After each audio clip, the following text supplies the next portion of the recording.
بسم اللہ الرحمن الرحیم نحمده ونصلی علی رسوله الکریم ويرتب الوضوء فيبتدئ بما بدأ الله تعالی بذکره ويرتب الوضوء فيبتدئ بما بدأ الله تعالی بذکره، اور وضو مرتب کرے پس اس وضو سے شروع کرے جس کے ذکر سے اللہ تعالی نے شروع کیا، یعنی اس ترتیب کے ساتھ وضو کرنا مسنون ہے جس کی تصریح قرآن کریم میں مذکور ہے، یعنی پہلے چہرہ دھوئے، پھر دونوں ہاتھ، پھر سر کا مسح کرے، اس کے بعد دونوں پاؤں۔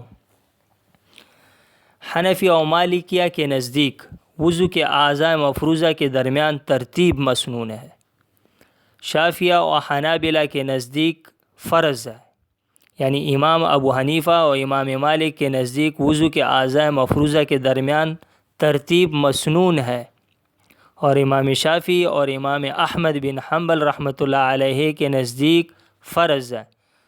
شوافع و حنابلہ کی دلیل کیا ہے؟ حضور صلی اللہ علیہ وسلم نے ہمیشہ وضو اسی ترتیب سے کی۔ یہ اب شوافع اور حنابلہ کی دلیل ہے کہ حضور صلی اللہ علیہ وسلم نے ہمیشہ وضو اسی ترتیب سے کی جو احادیث میں مذکور ہے، کبھی اس کے خلاف نہیں کیا۔ اگر یہ ترتیب فرض نہ ہوتی تو کبھی تو بیان جواز کے لیے اس کو ترک کرتے، جیسا کہ حضرت عثمان کی روایت سے ترتیب کا پتہ چلتا ہے۔ عن حمران ابن ابان قال رأيت عثمان ابن عفان رضی اللہ عنہ تودع فأفرغ على يديه ثلاثا فغسلهما ثم تمزمز۔ یہ روایت ابو داود شریف جلد نمبر 1 صفحہ نمبر 14 میں درج ہے۔ اس حدیث شریف میں لفظ ثم ترتیب پر دلالت کرتا ہے۔ یہ دلیل شوافع اور حنابلہ کی دلیل ہے۔ تو جواب میں ہم کہتے ہیں کہ حدیث شریف میں جو لفظ ثم ہے وہ راوی کا لفظ ہے، حضور صلی اللہ علیہ وسلم کے کلام میں نہیں ہے کہ اس سے ترتیب پر استدلال کیا جائے۔ زیادہ سے زیادہ اتنا کہہ سکتے ہیں کہ آپ صلی اللہ علیہ وسلم نے وضو مرتباً فرمائی اور محض فعل وجوب پر دلالت نہیں کرتا۔ اچھا، اب احناف و موالک کی دلیل کیا ہے؟ امام ابو حنیفہ اور امام مالک کی دلیل کیا ہے؟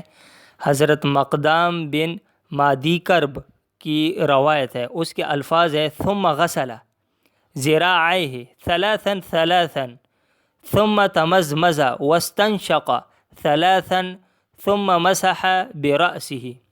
یہ روایت ابو داود شریف جلد نمبر 1 صفحہ نمبر 16 میں درج ہے، یعنی آپ صلی اللہ علیہ وسلم نے اپنے دونوں ہاتھ 3 مرتبہ دھوئے، پھر کلی کی اور ناک میں پانی ڈالا اور پھر سر کا مسح کیا۔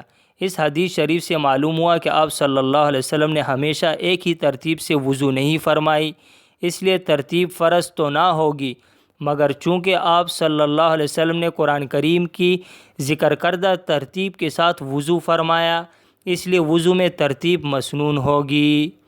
سبحان ربک رب العزت عما یصفون وسلام علی المرسلین والحمد للہ رب العالمین۔